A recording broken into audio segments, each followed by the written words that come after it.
Alrighty, folks. This is Robin with RC Mobile Mechanic, and we're finishing up the North Star Honda GX generator. In the last video, if y'all remember, I had taken apart the carburetor and totally cleaned everything there. So I also made sure that the air intake, everything was clear there. I made sure that the fuel lines were good. We put in a new fuel filter. As you can see, we've got great fuel flowing now. And the one thing that I didn't mention in the last video was when you put in this fuel filter, there's an arrow. Y'all can clearly see that arrow. It should always point to the engine, because that's the line, the direction your fuel is flowing. So we had to prime this line, which took a while to get the line primed after we got everything hooked back up, and so that was kind of where we had left off. So today we're going to try to give her a crank and see what happens. I'd had an issue with her starting, and so upon some research I had discovered that right here next to where your check oil thing is at, there's a thing called an low oil level sensor. That sensor sometimes will fail or it'll go out, so I couldn't get it to start on a hunch. I just disconnected the wire right here. It just popped loose and gave it a few cranks, and on the 5th crank it started up. So I think that thing was just kind of gunked up in there, because once I let it run for a good 5-10 minutes, I plugged this back in, and she continued to run. She did not stall out.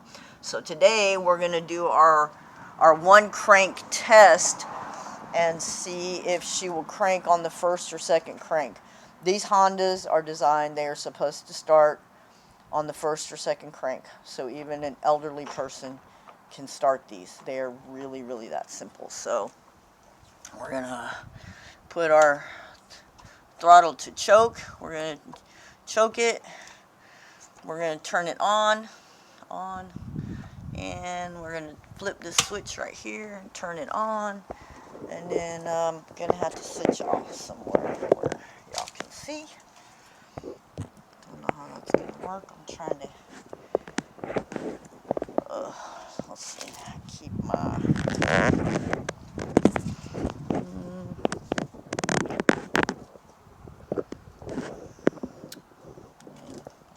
and we're just going to have to do here, like this, I guess. The best we can do right there. That's probably as good as it's going to get, folks, right there. So, got everything on here.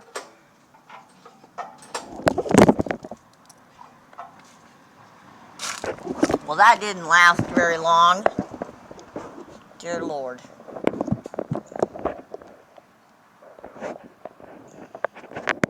Try to stay there for just a half a second so I can crank this thing.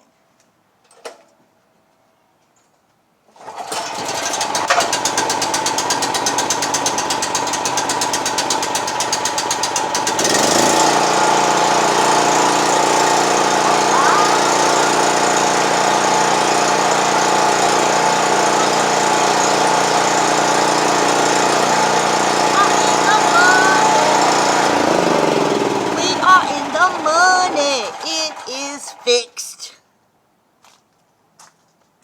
Sweet, sweet. So, this is fixed. And that is, cost me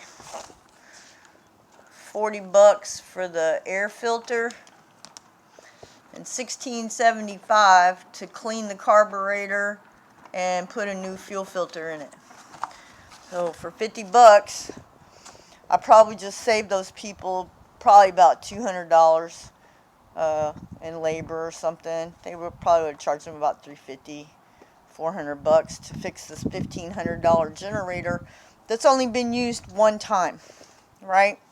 So now I get to take this over to my neighbors and be a blessing to them. Peace out, y'all.